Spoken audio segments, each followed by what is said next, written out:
Ladies and gentlemen, welcome back to Adventuring the Game with KageKaze, and it's been a while, right? Haven't done a video in this series. Well, truth be told, I tried. I had thought about it, I had a few options on the table, and I was explicitly looking at things like Strider and Axiom Verge.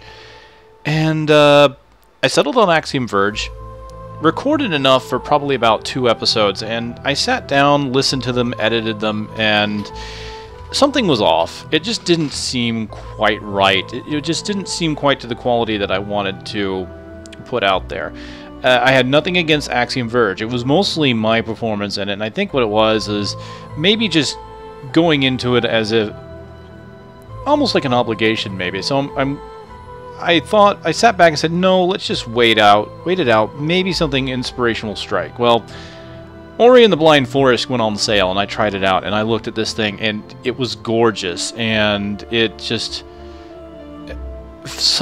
right from the very beginning, it started invoking some feelings into me, and it started to remind me a little bit about what I loved, kind of about Dust in Elysian Tale. And I thought, you know what, maybe this would be it. And I was going to start right away, but then I caught the news that the Definitive Edition was going to come out. And I said that completely badly, I'm sure. Definitive Edition. Wow. If this is a sign of things to come, then you may want to stop now, dear viewer.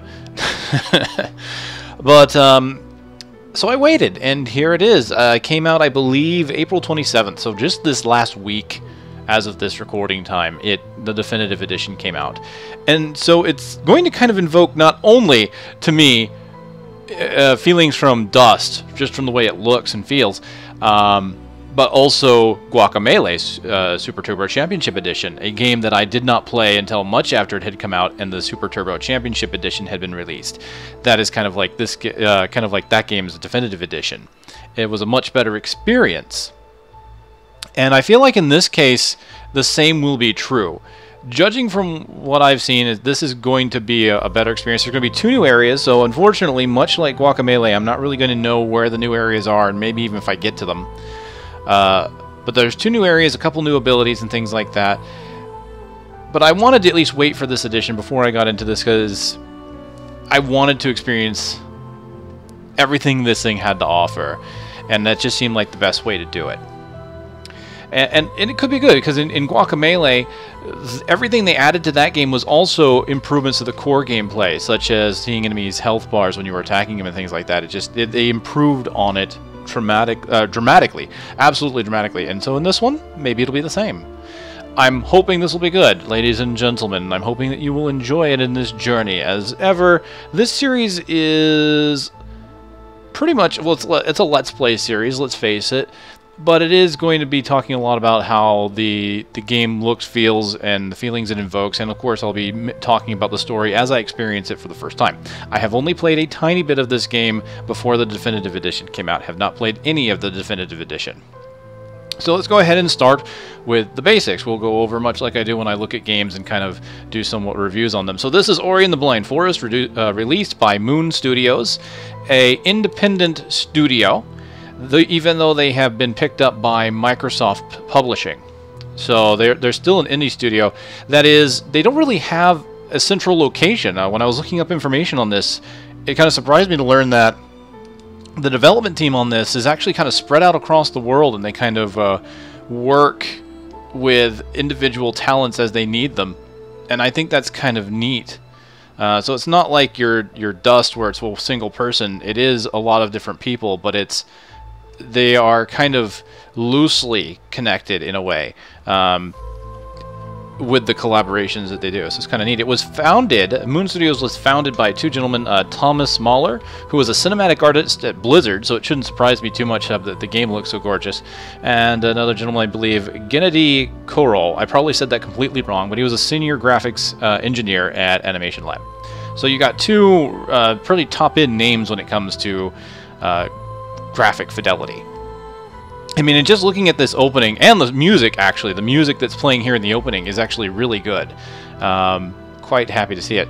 One thing that makes me quite happy, too, is I'll be using my Xbox 360 controller here. I'm not using my my PlayStation controller anymore because I upgraded to Windows 10, and it looked like it was going to be a pain in the ass to install my PlayStation controller again using Motion and Joy drivers. So I just went ahead and got a wireless dongle for my Xbox 360 controller. I'll be using that. And I like that it does support that. It also does support the mouse. One thing I'd like to point out, I don't know how well it'll show up in the video or on YouTube with its encoding, but the mouse has a really cool wisp trail as it moves. And the game does switch back and forth between the two. You'll notice the mouse cursor goes away after I start using the controller again. So we'll go into help and options, take a look at some of the things. We can see it's fairly bare bones when it comes to its options screens, but it is a 2D game.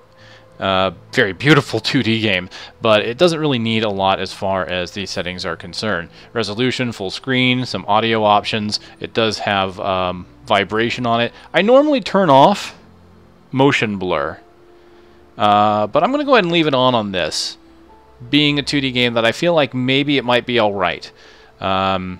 I normally turn it off because it often seems like a way to hide things in 3D games. But being a 2D game, we're going to leave it on.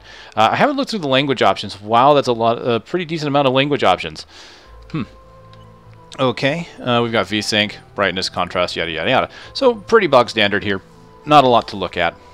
But I do want to point out again that as I move and I use the mouse now, you'll notice that the controller options will switch to the keyboard and mouse to let you know what your options are there. So you can use WASD to navigate the menu. I bring this up and I point this out every time because I love it when games do this, because there are just a lot of games out there that either do one or the other. There are some games out there that if you've got a controller plugged in, you can't use your keyboard controls optimally.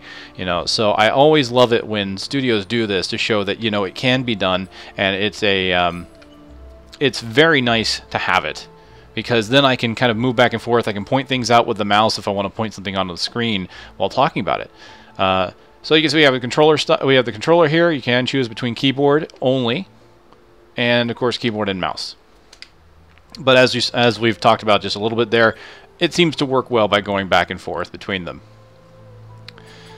All right, so not much else there. I think as part of the definitive edition, the theater was put in. I do not believe this was in the original. It might have been, but we do have behind the scenes things here, promotional videos and concept art, so I do think some of these were probably added for the definitive edition.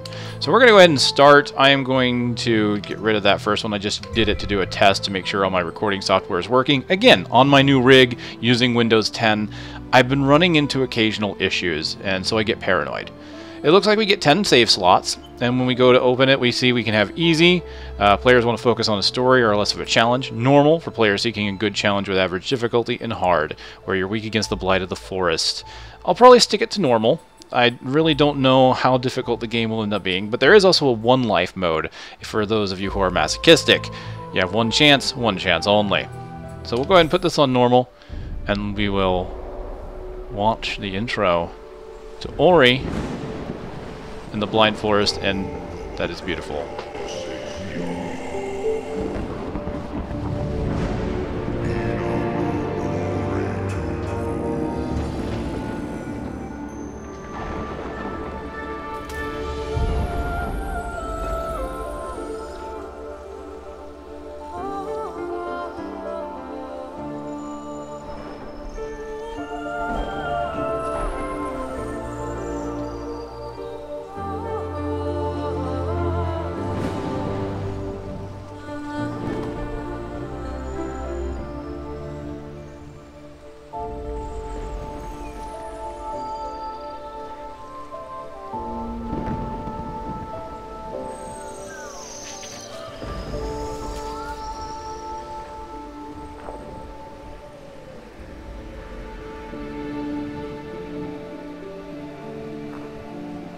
Alright, well, it would appear that I am in charge of this gentleman.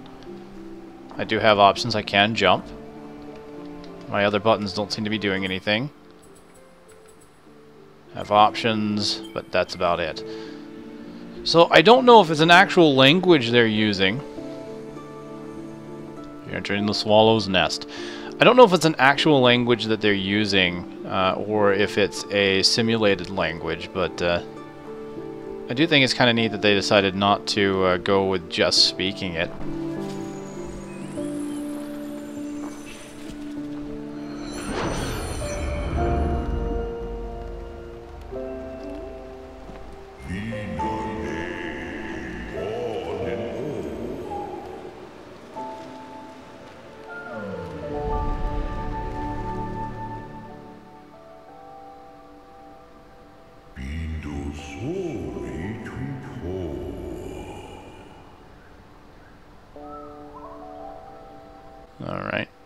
have control again. Ah, I do. Hit a button and he woke up. That's just cute. Super cute. And yep, here's where I have control. So again, I played a little bit about this, so I know how this intro goes and what happens, and I'm just gonna say this is something to behold, because it is one of those moments where you can put a lot of storytelling and exposition in a very short period of time, and I mean really short period of time, and still invoke some feelings. So, oh, there we go, jump into his arms.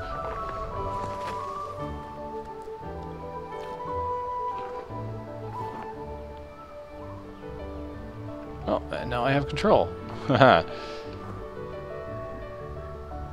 And what I like about it, too, so far, is the fact that you have control over the characters as they do this.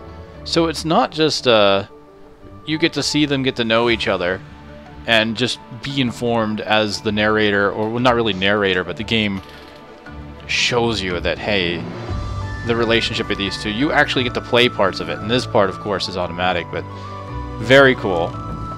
Build that bridge.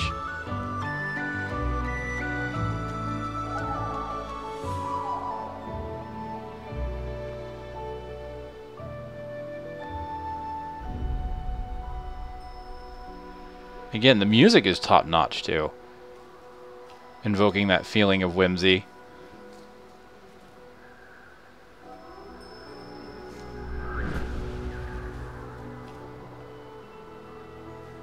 Oh, I have control again. Hey, Naru. I guess I can't go that way.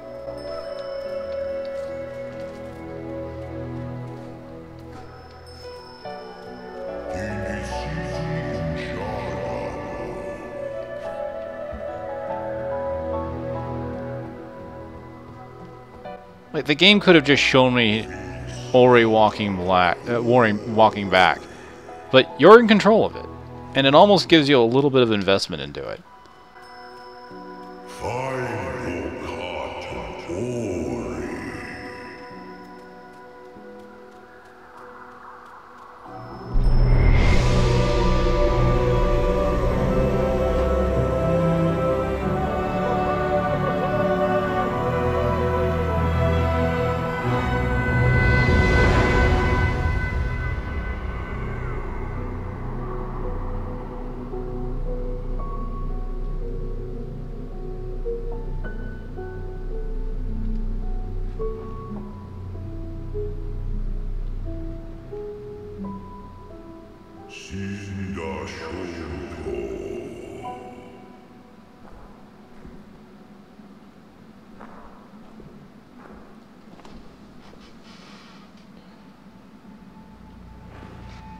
So from the looks of it, the plants are dying.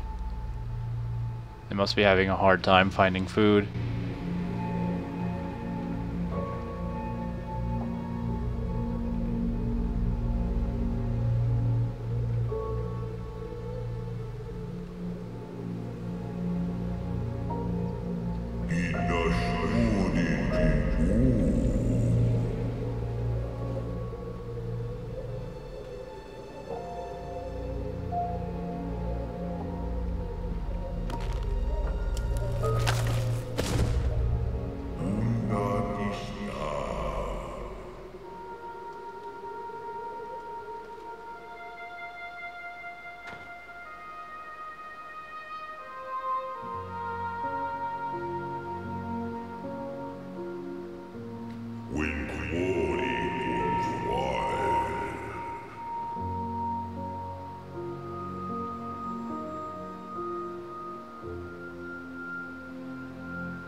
So we found some food.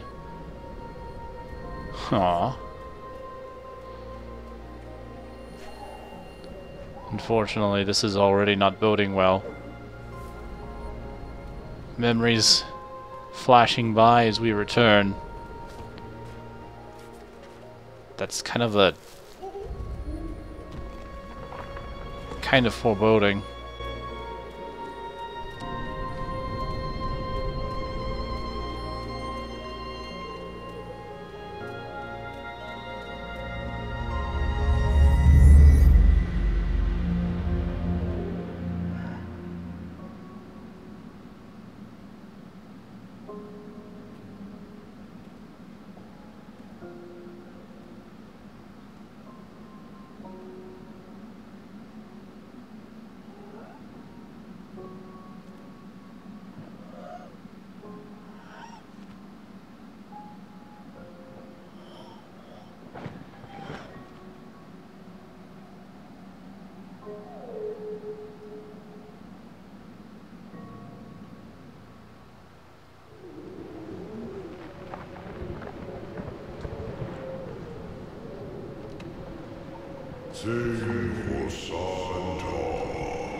And I have control again.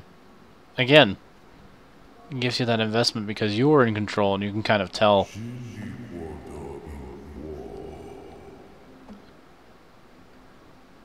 With how slow you move as you actually move the character, you can kind of get that feeling of hopelessness. That moment right there, that moment when Naru passes, it's amazing how little time both of these characters have been here, and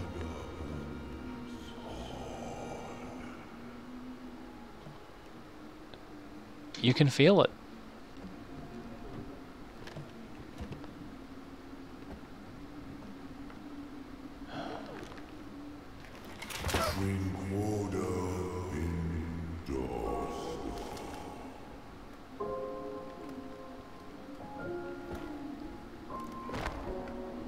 Through the bramble. We're alright, but we're obviously a little hurt.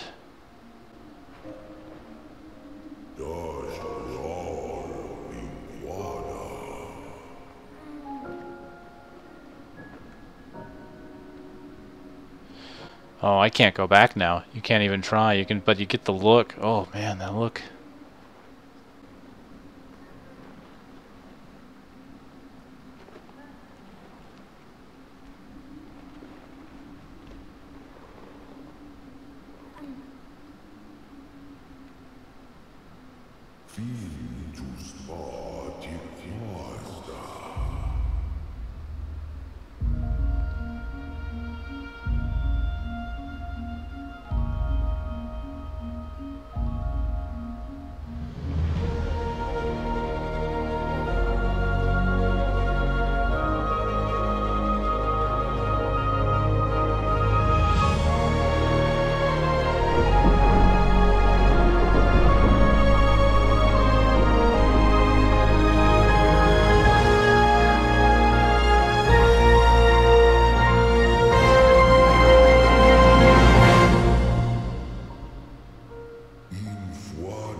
Oh, that unlocks us an achievement of the journey begins.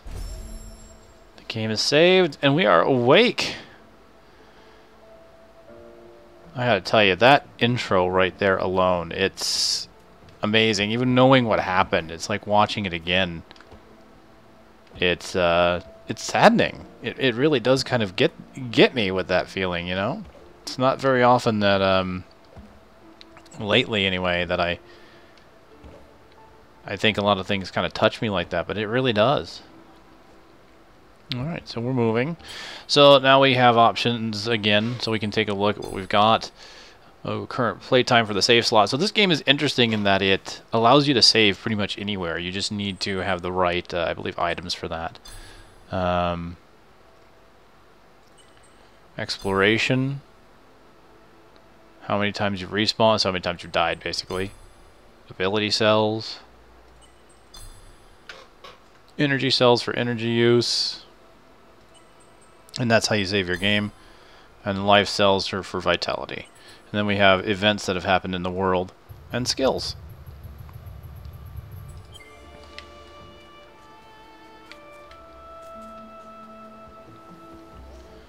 So hold A to jump higher, okay.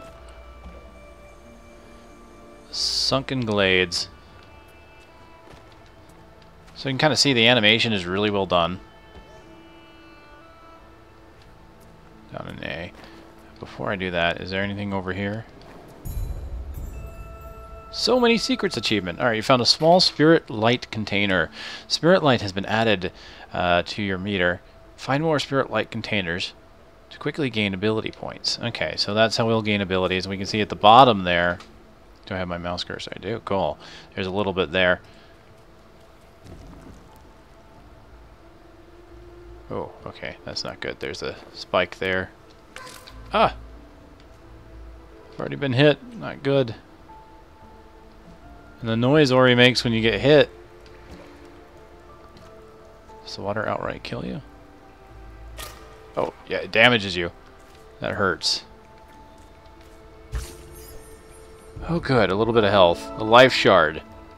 Restore vitality. Excellent.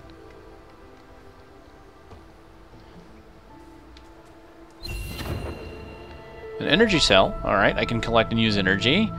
And that allows me to create soul links to save the game. Hold B to create a soul link. So in this game, and I can see now the white bar is kind of filling up around it, so I'm guessing that's when I'll get my energy back and then I can save again. And if we go in here we can see... Oh, that's the game time for the slot, not since I saved. Having a timer for when I last saved would be nice, but... Alright.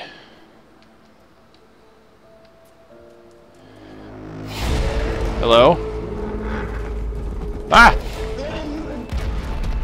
Oh my. And that gave me more of those items to fill it. Now I'm still a little bit away from my first skill point, it looks like. But cool, I like the fact that I can save. It looks like that whole thing is filled now. Can I create a soul link? No, because I don't have energy. The bar filled, but I don't have energy.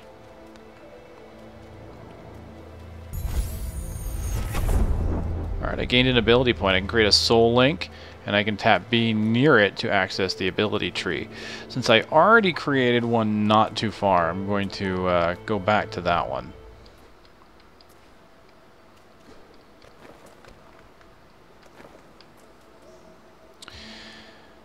But I like the fact that I can save anywhere, because it'll help with this too, because I can just save when the time is right. So here's our ability tree. Bar indicates how much spirit light Ori's collected. We absorb 36 more to gain another ability point. Alright, so we can take a look that we've got a rekindle, allows reusing soul links and shortens the cooldown timer. We have spirit magnet, most pickups now float to Ori. And we have quick flame, allows you to shoot 3 flames before recharging. So we can kind of see we have something that's kind of for offense. This is probably life-based. Let's take a look at the last ones. We have Ultra Defense, Reduced Damage. We have Sense, allows you to see through hidden areas, and Flame. So this is kind of an offensive tree, it looks like. I believe one of these allows you to see mixed energy cells show up on the map. So this is very utility and exploration-based. Makes everything that you want kind of show up on the map, which is really good. Oh, there's a triple jump. Nice.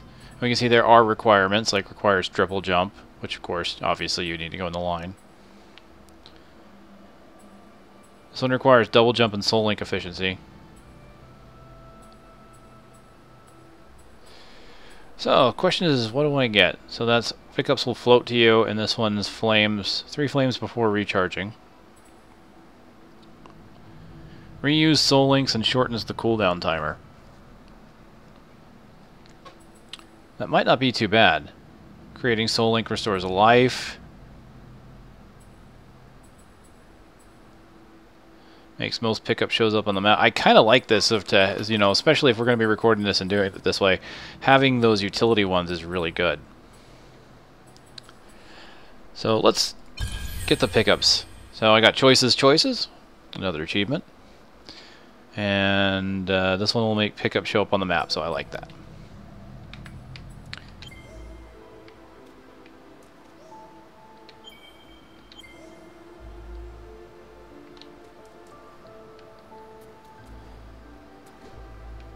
Alright. We'll move forward. We're not going to get too far, I think, game-wise, just because I spent a lot of time talking in the beginning.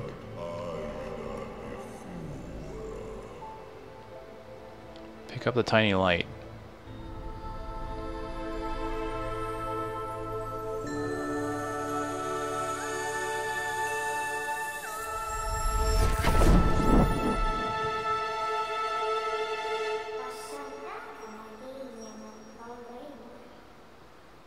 Strength is returning. I am saying the light in the eyes of the spirit tree. It's lost in the glen when she loosened her grip. I can guide you on your journey if you allow me to come.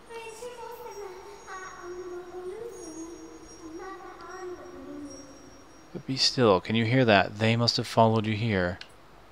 I like the voice for it. I half wonder if I should narrate the voice or just let you guys read while it plays, because it's... Oh, wait, was that? Tap X repeatedly to use Spirit Flame. Okay.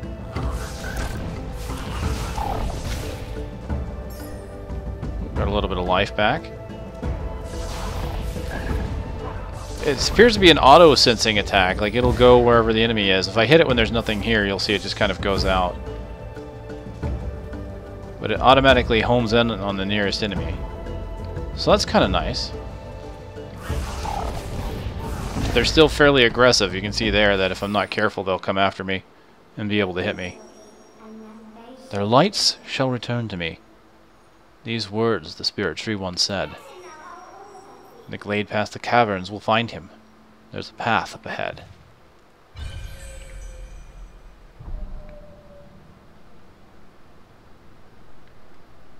Okay, we can see where we need to go. This is an awesome map. That is, and again, just beautiful. Oh, I can highlight each area. Hollow Grove, Sunken Glades. It looks like I can't highlight the ones I haven't been to. Very beautiful. And it shows a percentage for each area. New objective, find the spirit tree. Oh, that's my select button, basically. Okay, so we can do select. See where we need to go. We can see on the left now I have skills. I have Spirit Flame, tap X to use. Oh. I can hit those now. And they give me experience points.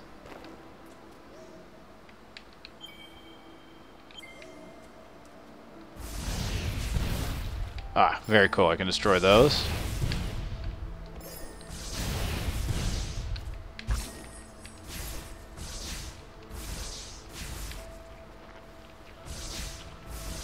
Okay, apparently there is a range on it. Not quite the screen, but there is a range. Kind of glad I got that. Oh, hi. Kind of glad that I got that ability for the things to come to me. Can I go right? I can. I got enough experience to get an ability point. Spirit wells are ancient structures that were used to quickly traverse all of Nibel. The light of the spirit wells will also replenish your strength whenever you are weary. Ah, okay. And it acts as its own save point. And it looks like there is a way to go right, but I'm guessing I won't be able to get up that way anytime soon. So there are individual save points. Although I think that is new, actually. Because I believe they said something about being able to fully backtrack, and there being warp points now. I may not be, that may not be entirely accurate. That may not be new. Oh, proceed to jump even higher. So it may not be as new as I think.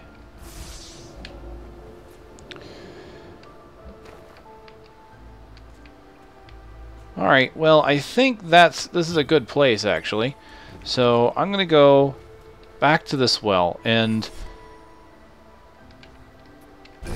I'm hoping that something comes of this, really.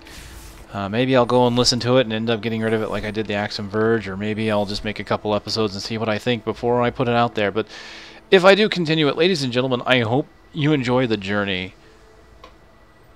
I think I will. I'm already intrigued by this, and I didn't realize that Saiyan goes into the little area in the bottom there when I get near the well. It activates it for me. That is really cool.